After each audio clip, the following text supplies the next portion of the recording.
234 தொகுதிகள், ஏறத்தாழ 6 கோடி வாக்காளர்கள் என மாபெரும் ஜனநாயக கட்டமைப்பை கொண்ட மாநிலம் தமிழ்நாடு. ஏழைகள், பணக்காரர்கள், கற்றவர்கள், கல்லாதவர்கள், பெருநகரங்கள், பேருந்தை கூட அறியாத குக்கிராமங்கள், பசுமையான விவசாய நிலங்கள், அனல் கக்கும் தரிசு நிலங்கள் என இந்திய தேசத்தை அப்படியே பிரதிபலிக்கிறது. அரசியல் சார்ந்த நிகழ்வுகள் ஒவ்வொன்றிலும் இந்த முரண்பாடுகள் எதிரொலிக்கின்றன. சட்டப்பேரவை தேர்தல் நெருங்கி வரும் வேளையில் மாநிலத்தின் ஜனநாயக பண்புகளை அனைவருக்கும் அறிய தருவதே இந்த நிகழ்ச்சியின் நோக்கம். இதற்காக ஒவ்வொரு தொகுதியிலும் நமது செய்தியாளர்கள் பயணம் செய்து வருகிறார்கள். பயணம் என்றால் தென்படுவோரை மட்டும் பார்த்து வரும் பயணம் அல்ல. தொகுதியின் மூலை முடுக்கெல்லாம் சென்று அனைத்து தரப்பு மக்களையும் சந்தித்து அவர்களது அரசியல் பார்வையை அறிந்து வரும் பயணம். மக்கள் பிரதிநிதிகளிடம் மக்களையே நேரடியாக கேள்வி கேட்க வைக்கிறார்கள். வெத்தலை கொடிக்கால் ரொம்ப நலிவடைந்து தொழில் நலிவடைந்து போயிருக்கு. அதுக்கு ஒரு ஆராய்ச்சி மையம் பண்ணுறேன்னு சொல்லி நீங்கள் சொன்னீங்க. இப்போ அதுக்கான நடவடிக்கை என்ன எடுத்துருக்கீங்க? வெத்தலை ஆராய்ச்சி மையம் அமைக்கக்கூடிய சாத்தியக்கூறு இருப்பின் அது சம்பந்தமாக அரசுடைய கவனத்தை எடுக்கும். செய்த பணிகளை நேரில் அழைத்து காட்டுமாறு கோருகிறார்கள். மக்கள் பிரதிநிதிகளை பற்றி மக்களே மதிப்பிடுகிறார்கள். மாநிலத்தின் முதல் தொகுதியான கும்மிடிப்பூண்டி முதல் தென்கோடி தொகுதியான கன்னியாகுமரி வரை செய்தியாளர்கள் களமிறங்கி பணியாற்றி வருகிறார்கள். அந்த வகையில் இன்று நம்மோடு இணைந்து தகவல்களை பரிமாறிக்கொள்ள இருப்பவர் திண்டுக்கல் தொகுதி முழுவதும் பயணம் மேற்கொண்டு தகவல்களை சேகரித்திருக்கும் செய்தியாளர் வீரமணிகண்டன். பூட்டு தொழிலுக்கு பெயர் பெற்ற திண்டுக்கல் தொகுதியின் சிறப்புகளை இப்பொழுது பார்க்கலாம்.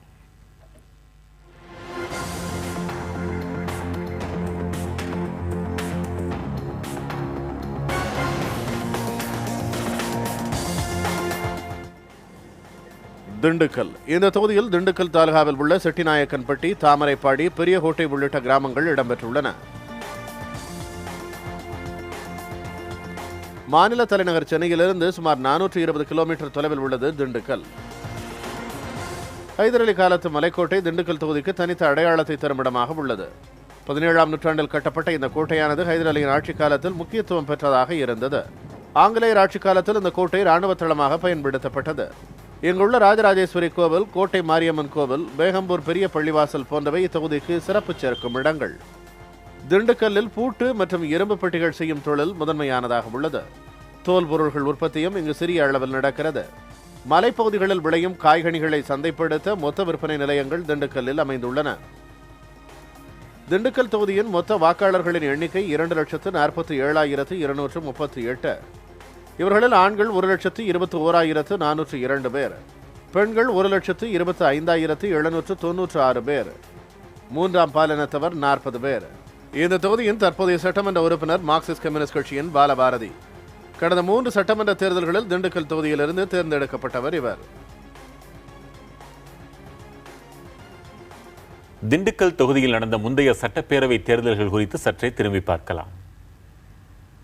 தமிழகத்தின் அரசியல் முக்கியத்துவம் வாய்ந்த தொகுதிகளில் ஒன்று திண்டுக்கல். இந்த தொகுதியானது பல திருப்புமுனை தேர்தல்களை சந்தித்திருக்கிறது. அது மட்டுமல்லாமல் இதுவரை நடந்த சட்டப்பேரவை தேர்தல்களை பொறுத்தவரை இந்த தொகுதியை மார்க்சிஸ்ட் கம்யூனிஸ்ட் கட்சியானது 6 முறையும், காங்கிரஸ் கட்சி 3 முறையும், அதிமுக 2 முறையும், ஸ்தாபன காங்கிரஸ் கட்சி 1 முறையும், திமுக 1 முறையும் இந்த தொகுதியை கைப்பற்றியிருக்கின்றன. சுயேட்சை வேட்பாளர் 1 முறை இந்த தொகுதியில் வெற்றி பெற்றிருக்கிறார். அது மட்டுமல்லாமல் 2011ஆம் ஆண்டு நடந்த சட்டப்பேரவை தேர்தலை பொறுத்தவரை இந்த தொகுதியினுடைய மொத்த வாக்காளர்களுடைய எண்ணிக்கையானது 1,92,479 இருந்தது. இந்த தேர்தலின் போது பதிவான மொத்த வாக்குகளினுடைய சதவீதமானது 76.9 இருந்தது. இந்த தேர்தலில் போட்டியிட்ட மொத்த வேட்பாளர்களுடைய எண்ணிக்கை 15. தேர்தல் முடிவுகள் அறிவிக்கப்பட்டன. அந்த அடிப்படையில் பார்த்தால் மார்க்சிஸ்ட் கம்யூனிஸ்ட் கட்சியைச் சேர்ந்த பாலபாரதி 86,932 வாக்குகளை பெற்றார். பால்பாஸ்கர் பாட்டாளி மக்கள் கட்சியைச் சேர்ந்தவர் 47,817 வாக்குகளை பெற்றார். போஸ் பாஜகவை சேர்ந்தவர், இவர் 5,761 வாக்குகளை பெற்றார். அந்த அடிப்படையில் பாலபாரதி மார்க்சிஸ்ட் கம்யூனிஸ்ட் கட்சியைச் சேர்ந்தவர் இந்த தொகுதியினுடைய சட்டப்பேரவை உறுப்பினராக தேர்வு செய்யப்பட்டார். திண்டுக்கல் தொகுதி சட்டமன்ற உறுப்பினரின் செயல்பாடு எப்படி உள்ளது? பலதரப்பு மக்களும் தெரிவித்த கருத்துக்களை பார்க்கலாம். அவங்களோட செயல்பாடு அப்படின்னா நாட் குட் நாட் பேட், அவ்வளோதான். சிம்பிளாக ஒரே வார்த்தையில் சொல்லணும் அப்படின்னா நாட் குட் நாட் பேட். செய்யணும்னு நினைக்கிறாங்க, செய்ய முடியாமல் தவிக்கிறாங்க. மக்கள் அவங்கள்ட்ட நிறைய எதிர்பார்க்குறாங்க, எதிர்பார்த்ததை பூர்த்தி செய்ய முடியாமல் அவங்களும் கஷ்டப்படுறாங்க. நாங்கள் நினைச்ச மாதிரி சட்டமன்ற உறுப்பினரோட செயல்பாடு இல்லை. பாலபாரதி எம்எல்ஏங்கிறது வந்து பார்த்திங்கன்னா மக்கள் இடத்துல வந்து அவங்க பெரிய லெவலில் ஒன்றும் தெரியல. அதாவது சின்ன சின்ன போராட்டங்கள் பண்ணுவாங்க, அவ்வளோதான். அவங்களோட எம்எல்ஏ இருக்காங்களா இல்லையாங்கிறத கூட அந்த அளவுக்கு வந்து இதுவரையிலும் எம்எல்ஏட்ட போனால் இந்த வேலை நடந்துடும், இதை செஞ்சு கொடுத்துருவாங்க, பொதுமக்களுக்கு நல்லது நடந்துடும் அப்படின்லாம் நம்பிக்கை கிடையாது. இந்த 15 வருஷ காலங்களில் அவ்வளோ மோசமாக தான் போயிட்டுருக்கு. செயல்பாடு இதுவரையும் சரியான முறையில் தான் இருக்குது. இன்னும் கொஞ்சம் மக்களுக்கு தேவையான அடிப்படை தேவைகளில் அவங்க கவனம் செலுத்தி என்னென்ன பிரச்சனைகள் இருக்குது, சட்டமன்ற தொகுதிக்குட்பட்ட மக்களுக்கு என்னென்ன பிரச்சனைகள் இருக்குது கவனம் செலுத்தி அரசாங்க ரீதியாக நிறைவேற்ற வேண்டிய குறைகள்லாம் சரி செஞ்சு நிறைவேற்றுறதுக்கு உதவி செஞ்சாங்கன்னா நல்லாயிருக்கும். எலெக்ஷன் அப்போ வந்தாங்க, அதுக்கப்புறம் இங்கிட்டு வரல. திண்டுக்கலை பொறுத்த வரைக்கும் செயல்பாடு வந்து தெரியல, என்ன செய்கிறாங்கன்னு தெரிய மாட்டேங்குது. ரோடெல்லாம் பள்ளமாக அப்படி இப்படியே இருக்குது, அவ்வளோதான். 1க்கு 3 தடவை வந்துட்டாங்க. திண்டுக்கல் அவ்வளோ டெவலப்மெண்ட் ஆனதாக தெரியல. திண்டுக்கல் சட்டமன்ற தொகுதியினுடைய எம்எல்ஏ அப்படிங்கிறத பொறுத்து பார்த்தீங்கன்னாக்கா குணத்தால் நல்ல ஒரு பெண்மணியாக இருக்கிறாங்க. ஆனால் செயல்பாட்டில் அப்படின்னு பார்க்கும்போது அவர்களுடைய அக்கறை வந்து பூரணமாக வந்து தொகுதிக்கு வந்து சேர்ந்துருக்குது அப்படின்னு சொல்ல முடியாது. ஏன்னா செய்ய வேண்டிய பணிகள் வந்து அதிகமாகத்தான் இருக்குது. ஆனால் பணிகள் வந்து பார்த்திங்கனாக்கா ரொம்ப தொய்வாக இருக்குது. சாலை வசதிகளாக இருக்கட்டும், குடிநீர் வசதிகளை ஏற்படுத்தி தரதாக இருக்கட்டும், மற்ற இதர அடிப்படை வசதிகளாக இருக்கட்டும், இது எதுவுமே பார்த்திங்கன்னாக்கா மக்களுக்கு இன்னும் வந்து பரிபூர்ணமாக வந்து அடையலை. அவங்களுடைய செயல்பாடு நல்லாவே இருக்குது. ஏன்னா மக்களுடைய போராட்டங்கள் ஒவ்வொன்றிலையும் அவங்க தொடர்ந்து கலந்துக்கிட்டு வர்றாங்க. அடிக்கடி அவங்க அரெஸ்ட் ஆகி ஜெயிலுக்கு போய் போராட்டத்தில் முன்னின்று நடத்துகிறாங்க. அது தண்ணீர் பிரச்சனை போராட்டமாக இருக்காலும் சரி, அங்கே ராணிமங்கம்மாள் இதில் காலனியில் ஏற்பட்ட வீட்டு பிரிவு நிறைய போராட்டங்கள் அவங்க கலந்துருக்காங்க. எத்தனையோ சொல்லலாம். மக்களை சந்திக்கிறாங்க, போராட்டம் மூலமாக தான் சந்திக்க முடியும். சும்மா மீட்டிங் போட்டு மேடையில் ஏறதெல்லாம் மக்களை சந்திக்கிறதா அர்த்தம் இல்லை. அவங்க செயல்பாடு ரொம்ப நல்லா இருக்குது. தொகுதியில் எல்லாருக்குமே இந்த பட்டா இல்லை, இன்னும் தண்ணி வர வசதியெல்லாம் இல்லை, உப்பு தண்ணியே இல்லை. சின்னங்குளத்தில் இல்லை, பெரியங்குளத்துலேயும் உப்பு தண்ணி வசதியெல்லாம் ஒன்றுமே இல்லை. இன்னும் ஒரு பாத்ரூம்லாம் வேணும். இல்லை வீட்டுக்கு இந்த சுகாதார மையத்தில் பாத்ரூம் கட்டி விடலாம். அவங்க நிறைய ஸ்டெப் எடுக்கணும். 3 முறை வந்து நம்மளுடைய திண்டுக்கல் சட்டமன்ற உறுப்பினர் பாலபாரதி அவர்கள் தேர்ந்தெடுக்கப்பட்டு மிகவும் சிறப்பாக பணி செஞ்சுருக்காங்க. எந்த ஒரு ஊழல் குற்றச்சாட்டும் இல்லாமல் நேர்மையான ஒரு முறையில் வந்து மக்களுக்கு வந்து பணியாற்றிட்டு இருக்காங்க, எளிமையான முறையில். அவர்கள் பல முறையை வந்து திண்டுக்கல்லில் மருத்துவக் கல்லூரி வருவதற்காக மிகவும் ஆவலுடன் வேலை பார்த்தவர்கள். சட்டமன்றத்தில் குரல் கொடுத்திருக்கின்றார்கள். சட்டமன்றத்தில் வந்து திமுக ஆட்சியிலையும் சரி, அதிமுக ஆட்சியிலையும் வந்து குரல் கொடுத்துருக்காங்க. ஆனால் இன்றைக்கி வரல வந்து அதை வந்து கொண்டு வரல. அவங்க வந்து பெரியார் சிலைக்காண்டி ஒரு தடவை வந்து போராட்டம் பண்ணாங்கண்ணே. பட்டா விபூதி அடிச்சிட்டாங்கன்னு சாமி மாதிரி பூஜை பண்ணாங்க. அதுக்காண்டி வந்து சட்டசபையில் வந்து ஒரு தடவை போராட்டம் பண்ணாங்க. அதுக்கப்புறம் வந்து 2-3 தடவை பிரச்சனைக்காண்டி வந்து அவங்களே போராட்டம் பண்ணியிருக்காங்க நடுரோட்டில் உட்காந்து. மகளிருக்காண்டி வந்து ரொம்ப செயல்பாடு படுத்திருக்காங்கண்ணே. திண்டுக்கல் தொகுதியில் உள்ள பிரச்சனைகள் குறித்து மக்கள் எழுப்பிய கேள்விகளுக்கு சட்டமன்ற உறுப்பினர் பாலபாரதி அளித்த பதில்களை இப்போது பார்க்கலாம்.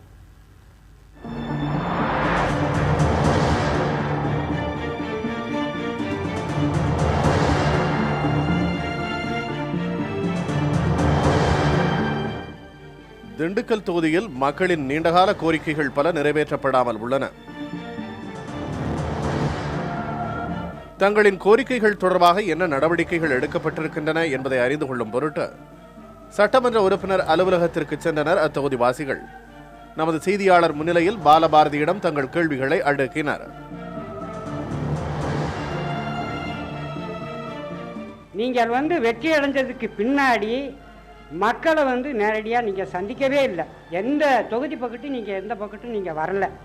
அப்படி வராமல் போனதுனால இன்னைக்கு நகர் விரிவாக்கங்கிற பெயரில் நிலங்களை பூரா, விளை நிலங்களை பூரா அடிமாட்டு விலைக்கு வாங்கி இந்த புரோக்கர்கள், நில புரோக்கர்கள், கொள்ளைக்காரர்கள்லாம் சேர்ந்து விவசாய நிலங்களை, திண்டுக்கல் சுற்றி உள்ள விவசாய நிலங்களை பூரா கொள்ளையடித்து ஒரு ஈன தொழில் செஞ்சு மக்களை வந்து ஒரு பெரும் துன்பத்திற்கு ஆளாக்குறாங்க. காரணம், நீங்கள் வந்து தொகுதி பக்கம் நீங்கள் வரவே இல்லை. வெற்றி அடைஞ்சதுக்கு பின்னாடி நீங்கள் வராததுனால நடக்கிற இந்த அநியாயங்கள் உங்கள் கவனத்துக்கு வரல. வந்திருந்தா நீங்கள் சட்டமன்றத்தில் இதை பற்றி பேசியிருக்கலாம்.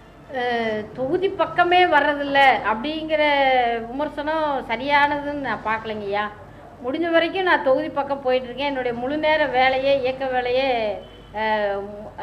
இதுதான், மக்களை சந்திப்பது, அரசியல் தான் முழு நேர வேலை. ஆகவே வந்து எனக்கு வேறு சைடில் எந்த பிஸ்னஸ் எல்லாம் கிடையாது. முடிஞ்ச வரைக்கும் மக்களை சந்திக்கிறோம். தொகுதிக்குள்ளே நம்ம போயிட்டு தான் இருக்கிறோம். ஐயா கண்ணுக்கு நான் படலையோ என்னமோ தெரியல. ஆனாலும் தொகுதி மக்களோடு நமக்கான உறவு என்பது நல்ல முறையில் இருக்குது. அதில் ரொம்ப மகிழ்ச்சியாக நான் சொல்ல முடியும். இதில் வந்து திண்டுக்கல்லில் வந்து கட்சி வேறுபாடு இல்லாமல் அது திமுகவாக இருந்தாலும் சரி, ஆளுங்கட்சியாக அதிமுகவாக இருந்தாலும் சரி, பாஜக உறுப்பினர் உட்பட எல்லாருமே நம்ம கூட தொகுதி கட்சி வித்தியாசம் இல்லாமல் ஒரு நல்ல பண்போடு பழகக்கூடிய மக்கள் இருக்காங்க. ஆகவே மக்களை நம்ம சந்திக்கணும் அப்படிங்கிற உங்கள் கருத்தை இன்னும் பலப்படுத்துறதுக்கு நம்ம முயற்சி செய்யலாம். நீங்கள் சொல்கிறது மாதிரி இன்னும் பலப்படுத்துறதுக்கு நம்ம முயற்சி செய்யலாம். ஒன்று. ரெண்டாவது, நில வந்து குளங்களை ஆக்கிரமிக்கிறது, சில இடங்களில் வந்து ரியல் எஸ்டேட்டு வீட்டடி மனையாக மாற்றிட்டு இருக்காங்க. அதில் ஒரு மிகப்பெரிய கொள்ளை என்பது நடந்துகிட்டு இருக்கு. இதுக்காக ஏற்கனவே தமிழக அரசு இந்த நில கொள்ளையர்களின் மீதான ஒரு தனி பிரிவு காவல் நிலையத்தில் வச்சுருந்தாங்க. அதுலேயும் நீதிமன்றம்ங்கிறது ஒரு குறிப்பிட்ட கட்டத்தில் தலையிட்டு அந்த தலையீடை காவல்துறை இதில் வந்து தலையிடக்கூடாதுங்கிற மாதிரியெல்லாம் சில இன்ஸ்ட்ரக்ஷன் கொடுத்து வச்சுருந்தாங்க. ஆகவே இந்த பிரச்சனை எங்கே அவர்களுடைய நிலம் பறிபோகிறது அப்படின்னு வர்றாங்களோ அவங்க பிரச்சனையின் மீது நம்ம தலையிட்டு காவல்துறை உயரதிகாரிகளுக்கெல்லாம் சொல்லி அவங்க நிலத்தை பாதுகாக்கிறதுக்கு நம்ம முயற்சி பண்ணியிருக்கிறோம். பிரச்சனை வராமல் பொதுவாக நடக்குதானா? நடக்குது. இது அரசு தான் கட்டுப்படுத்தணும். காவல்துறை தான் வந்து பிரச்சனை வரக்கூடிய இடங்களில் அதை கட்டுப்படுத்துவதற்கு உரிய நடவடிக்கை என்பது எடுக்கணும் அப்படின்னு சொல்லி நான் பார்க்குறேன். மாவட்ட தலைநகராக உள்ள திண்டுக்கல்லில் உள்ள பேருந்து நிலையத்தை சிறப்பான வசதிகளுடன் மேம்படுத்த என்ன நடவடிக்கை எடுக்கப்பட்டிருக்கிறது என்ற கேள்விக்கும் எம்எல்ஏ விளக்கம் அளித்தார். சட்டமன்ற தொகுதி மேம்பாட்டு நிதியிலிருந்து ஒரு 15 லட்சம் 2014 2015 ஒரு நிழற்குடையாவது குறைந்தபட்சம் அமைத்து கொடுங்கன்னு சொல்லி மாவட்ட கலெக்டருக்கு அந்த தொகுதி மேம்பாட்டு நிதியை ஒதுக்கி மாநகராட்சிக்கு அனுப்பப்பட்டது. திருப்பி அனுப்பிட்டாங்க. எதுக்கு திருப்பி அனுப்புனாங்கன்னா, நாங்கள் ஏற்கனவே மாநகராட்சியில் இந்த பேருந்து நிலையத்தை சரி பண்ணுவதற்காக ஒரு 4 கோடி ரூபாய் இருக்குது, நாங்கள் அதை சரி செய்கிறோம், ஆகவே இந்த நிதி தேவையில்லை அப்படின்னு திருப்பி அனுப்பிட்டாங்க. ஆகவே நம்ம தொகுதி மேம்பாட்டு நிதியை பயன்படுத்தியும் அந்த ஒரு குறைந்தபட்ச வசதியை செய்து கொடுக்கறதுக்கு முன் வரலை. ஒரு பெரிய மாவட்டத்தினுடைய தலைநகரில் ஒரு புறநகர் பேருந்து நிலையம், நகர பேருந்து நிலையம்னு இருந்தால் இந்த போக்குவரத்தை நம்ம சரி செய்ய முடியும். நீங்கள் சொன்னது மாதிரி கடைகளில் போய் பொதுமக்கள் ஒதுங்கிறது, பயணிகள் ஒதுங்கிறது, இந்த நிலைமையெல்லாம் பிரச்சனையை வந்து சரி செய்ய முடியும். ஆகவே வந்து ஒரு புறநகர் பேருந்து நிலையம் வேண்டும் என்பது மக்களினுடைய கோரிக்கை. இங்கே இருக்கக்கூடிய அனைத்து அரசியல் கட்சிகளும் நம்ம கேட்டுக்கிட்டு இருக்கோம். தமிழ்நாடு அரசு ஏற்கனவே அமைச்சர் மூலமாக வாக்குறுதி கொடுத்ததை இன்னும் நிறைவேற்றவில்லை என்பது ஒரு கவலைக்குரிய ஒரு விஷயமாக இருக்குது. இருந்தாலும் தொடர்ந்து நம்ம வந்து மக்கள் மூலமாகவும் சட்டமன்றத்திலையும் நம்ம கேட்டுக்கிட்டு இருக்கிறோம். விரைவில் ஒரு நல்ல நடவடிக்கை வரும்னு எதிர்பார்க்குறவங்க.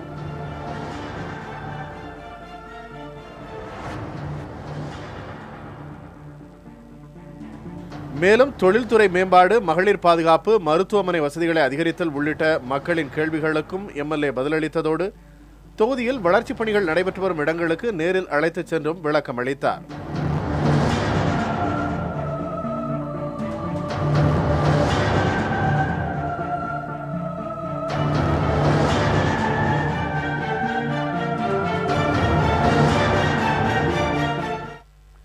திண்டுக்கல் தொகுதியின் அனைத்து பகுதிகளிலும் ஆய்வு மேற்கொண்டு தகவல்களை சேகரித்துள்ள செய்தியாளர் வீரமணிகண்டன் நம்மோடு இணைந்திருக்கிறார். வணக்கம் வீரமணிகண்டன், உங்கள் பார்வையில் தொகுதியின் ஒட்டுமொத்த நிலவரம் என்ன? பதிவு செய்யும்.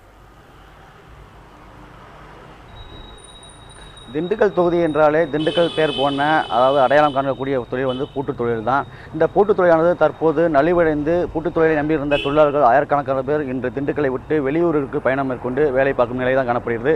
இந்த பூட்டுத் தொழிலை மேம்படுத்த எந்தவித அரசும் இதுவரை முன்வரவில்லை. பூட்டுத் தொழிலை மேம்படுத்த வேண்டும் என்பது இப்பகுதி மக்களின் முன்னேற்ற கோரிக்கையாக உள்ளது. இது மட்டும் இல்லாமல் குடிநீர் நீர் பிரச்சனை கடந்த 10 ஆண்டுகளுக்கு மேலாகவும் இந்த குடிநீர் பிரச்சனை தீராத பிரச்சனையாக இருக்கிறது. இதுக்காக காவேரி கூட்டு குடிநீர் திட்டம், ஆத்தூர் நீர்த்தேக்கத்திலும் தண்ணீர் தந்து விடப்பட்டாலும் இன்னும் 7 நாட்களுக்கு ஒரு முறை தான் தண்ணீர் விநியோகம் செய்யப்பட்டு வருகிறது. மேலும் இதே மாதிரி கடந்த 10 ஆண்டுகளாக முன் ஆரம்பிக்கப்பட்ட பாதாள சாக்கடை திட்ட பணிகளும் முழுமை பெறாமல் நகர்ப்புறங்களில் ஆங்காங்கே சாலைகள் தோண்டப்பட்டு முழுமை பெறாமல் சாலைகள் குண்டும் குழியமாக தான் காட்சியளிக்கிறது. நீண்டகால மக்களின் கோரிக்கையாக இருக்கிறது. திண்டுக்கல் தொகுதி நீண்டகால மக்களின் கோரிக்கையாக இருக்கக்கூடிய மருத்துவக் கல்லூரி வசதி கண்டிப்பாக தேவைகள். ஏன்னா கிராமப்புறங்களும் மலைப்பகுதி அதிகமாக உள்ள பகுதியினால் இங்கே உள்ள மக்களுக்கு மருத்துவக் கல்வி மிக முக்கியமாக கருதப்படுகிறது. மேலும் இந்த பகுதியில் உள்ள நீண்டகால பிரச்சனையாக அடிப்படை வசதிகள் இன்னும் கிராமப்புறங்களிலும் நகர்ப்புறங்களிலும் அடிப்படை வசதிகள் இன்னமும் பூர்த்தி செய்யப்படவில்லை. திண்டுக்கல் நகராட்சியானது மாநகராட்சியாக தரம் உயர்த்தப்பட்டாலும் வளர்ச்சி திட்டப் பணிகள் இன்னமும் தொய்வு ஏற்பட்டுள்ளது. சட்டமன்ற உறுப்பினர் என்னதான் சட்டமன்றத்தில் குடிநீர் பிரச்சனைக்கானாலும் மருத்துவக் கல்லூரி பிரச்சனையான குரல் கொடுத்தாலும் திட்டப்பணிகள் முழுமையாக செய்யப்படாதது இந்த பகுதியில் காணப்படுகிறது. வெங்கட் பிரசாத். வீரமணிகண்டன், பொதுவாகவே ஆளுங்கட்சியை தவிர்த்த பிற கட்சி சட்டமன்ற உறுப்பினர்கள் அத்தனை பேருமே சொல்லக்கூடிய ஒன்று, நாங்கள் பிற கட்சிக்காரர்கள் ஆகையினால் ஒத்துழைப்பு கிடைப்பதில்லை அப்படின்னே சொல்றாங்களே. திண்டுக்கல் பகுதியில் மக்கள் அதை ஏத்துக்கிறாங்களா? தற்போது கடந்த 3 முறை சட்டமன்ற உறுப்பினர் கூடிய மார்க்சிஸ்ட் கம்யூனிஸ்ட் கட்சியுடைய பாலபாரதி எம்எல்ஏ அவர்கள் தங்களுடைய பிரச்சனைகளை சட்டமன்றத்தில் குரல் கொடுத்து மக்களுக்காக போராடினாலும் கூட ஆளுங்கட்சியினால் திட்டப்பணிகள் நிதிகள் ஒதுக்கப்படாதனால தான் இந்த திட்டங்கள் முடங்கப்பட்டுள்ளதாகவும் கூறப்படுகிறது. இருந்தாலும் பொதுமக்களுடன் சேர்ந்து தன்னுடைய கோரிக்கைகளை விளக்கி அவ்வப்போது இந்த சட்டமன்ற உறுப்பினர் பாலபாரதி தங்களுடைய கோரிக்கைகளை விளக்கி போராட்டங்களில் ஈடுபடுறாரு. போராட்டங்களில் ஈடுபட்டு மக்கள் பிரச்சனைகளை தீர்க்கும் சூழ்நிலை தான் ஏற்பட்டு வருவதாக கூறப்படுகிறது. வெங்கட் பிரசாத். சுற்றியுள்ள பிற தொகுதிகளை ஒப்பிடும் பொழுது இந்த தொகுதியின் நிலை என்ன? கண்டிப்பாக முக்கியமாக பார்த்தோம்னா வளர்ச்சி திட்டப் பணிகள் என்பது இந்த பகுதிகளுக்கு இன்னும் அவசியமான ஒன்றாக இருக்கிறது. ஏனென்றால் தொழில் வளர்ச்சியிலும் பின்தங்கி உள்ளது. மருத்துவக் கல்லூரிங்கிறது இந்த பகுதி மக்களின் நீண்டகால கோரிக்கையாக உள்ளது. பேருந்து வசதி, மாவட்ட தலைநகரான பேருந்து வசதிங்கிறது இன்னும் முழுமை பெறாமல் உள்ளது. என்னதான் அந்த சட்டமன்ற உறுப்பினர் 3 முறை மக்களை சந்தித்து போராட்டம் பண்ணினாலும் கூட ஆளுங்கட்சியினர்களால் இந்த பணிகள் முடக்கப்படுகிறதாக கூறப்படுகிறதால தன்னால் ஓரளவு பணிகளை மட்டுமே இந்த பகுதியில் செய்ய முடியாததாக நம்மளால் காண முடிகிறது. வெங்கட் பிரசாத்.